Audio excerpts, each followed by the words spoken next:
ദൈവനാമം മഹത്വപ്പെടട്ടെ.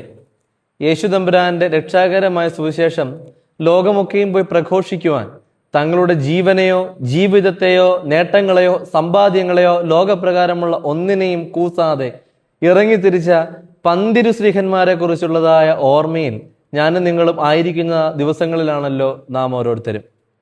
ഈ പരിശുദ്ധ ശ്രീഹന്മാരെ കുറിച്ച് നാം ചിന്തിക്കുമ്പോൾ യേശുതമ്പുരാനെ പ്രഘോഷിക്കുവാൻ മടിയോ ഉദാസീനതയോ കൂടാതെ ഇറങ്ങി തിരിച്ചവരായ പന്തിരുവരിൽ വിശുദ്ധനായ തദ്ദായി ശ്ലീഹയെക്കുറിച്ചാണ് നാം ദൈവസന്നിധിയിൽ ചിന്തിക്കുന്നത്. യൂദ തദ്ദേവൂസ്, യൂദ തദ്ദായി, ലാബി, യൂദ എന്നിങ്ങനെ വിവിധങ്ങളായ പേരുകളിൽ ഇദ്ദേഹത്തെ സുവിശേഷ ഭാഗത്ത് നാം കാണുന്നുണ്ട്. അപ്പോസ്തല പ്രവൃത്തി 1-ാം അധ്യായം 13-ാം വാക്യത്തിൽ നാം വായിക്കുന്നതിന് പ്രകാരം ഇദ്ദേഹം യാക്കോബിന്റെ പുത്രനാണ് എന്ന് നാം മനസ്സിലാക്കുന്നു. തുടർന്ന് യോഹന്നാൻ എഴുതിയ സുവിശേഷം 14-ാം അധ്യായത്തിൽ പരാമർശിക്കുന്നതിന് പ്രകാരം ഇദ്ദേഹത്തോട് യേശുതമ്പുരാൻ മറുപടി പറയുന്ന വലിയ രഹസ്യങ്ങളും വിശുദ്ധ വേദശാസ്ത്ര പണ്ഡിതന്മാർക്കിടയിൽ ഏറെ ശ്രദ്ധേയമായ പങ്ക് വഹിച്ചിട്ടുണ്ട്. എന്നെ സ്നേഹിക്കുന്നവൻ എൻ്റെ കൽപ്പനകൾ ആചരിക്കണം എന്നൊക്കെയും യേശുതമ്പുരാൻ പ്രബോധിപ്പിക്കുന്നത് തദ്ദായി ശ്ലീഹായുടെ സംശയത്തിന് മറുപടി എന്ന വിധത്തിലാണ് എന്ന് വേദപുസ്തകത്തിൽ നിന്ന് നാം മനസ്സിലാക്കുന്നു.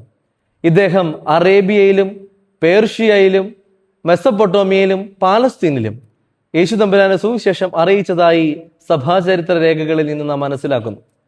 തദ്ദായിയുടെ പ്രവൃത്തികൾ അഥവാ ആക്ട് ഓഫ് തദ്ദേവൂസ് എന്ന പുസ്തകത്തിൽ നാം വായിക്കുന്നത് പ്രകാരം യെരുശലേമിൽ നിന്ന് യേശുതമ്പുരാനെ രക്ഷിക്കുവാനായിട്ട് അബ്ഗാർ രാജാവ് ശ്രമിക്കുന്ന ശ്രമവും അബ്ഗാർ രാജാവിന് രോഗം വരുന്ന അവസരത്തിൽ യേശുതമ്പുരാനെ പേർഷ്യയിലേക്ക് ക്ഷണിക്കുന്നത് സംബന്ധിച്ചുമൊക്കെയും ഇദ്ദേഹത്തിന്റെ പുസ്തകത്തിൽ ഒരു കത്ത് എന്ന വിധം നാം വായിക്കുന്നുണ്ട്.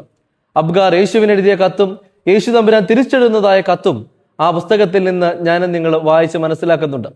ഈ ഗ്രന്ഥത്തിൽ നിന്ന് നാം മനസ്സിലാക്കുന്നത് പ്രകാരം അബ്ഗാർ രാജാവിന്റെ ക്ഷണം ലഭിക്കുമ്പോൾ താൻ ഇവിടെ നിൽക്കണമെന്നും ഈ പാനപാത്രം കുടിക്കണമെന്നും യേശുതമ്പുരാൻ അബ്ഗാർ രാജാവിനെ സ്നേഹപുരസ്സരം അറിയിക്കുമ്പോൾ അബ്ഗാറിന്റെ രോഗം സുഖപ്പെടുത്തുവാൻ ഞാൻ എൻ്റെ ശിഷ്യനെ അയക്കാം എന്ന് പറഞ്ഞ് സ്വന്തം മുഖം ഒപ്പിയെടുത്ത തുവാലയുമായി അബ്ഗാർ രാജാവിന്റെ അരികിലേക്ക് അയക്കപ്പെടുന്ന ശിഷ്യനും തദ്ദായി ശ്ലീഹയാണ്. അദ്ദേഹം പേർഷ്യയിൽ എത്തിച്ചേരുന്നതായ അനുഭവത്തിൽ അദ്ദേഹം ഈ തുവാല അബ്ഗാർ രാജാവിന് നൽകുകയും അദ്ദേഹം അതുകൊണ്ട് മുഖം തുടിക്കുകയും ചെയ്യുമ്പോൾ അദ്ദേഹത്തിന്റെ രോഗം സൗഖ്യമാകുന്നു എന്നും ഈ പുസ്തകത്തിൽ നിന്ന് നാം വായിച്ച് മനസ്സിലാക്കുന്നുണ്ട്.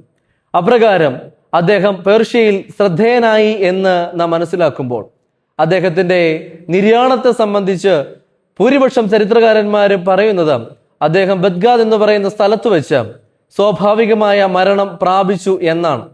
എന്നാൽ അബദ്യാസിന്റെ അപ്പോസ്തലിക കൃതിയിൽ നാം വായിക്കുന്നതിന് പ്രകാരം ഇദ്ദേഹം കല്ലെറിഞ്ഞ് കൊല്ലപ്പെട്ടു എന്നുമുള്ള ഒരു വാദം നാം മനസ്സിലാക്കുന്നുണ്ട്. ഇദ്ദേഹം സ്വാഭാവികമായ മരണം പ്രാപിച്ചു എന്ന് ഭൂരിപക്ഷം ചരിത്രകാരന്മാരും സാക്ഷിക്കുന്നു.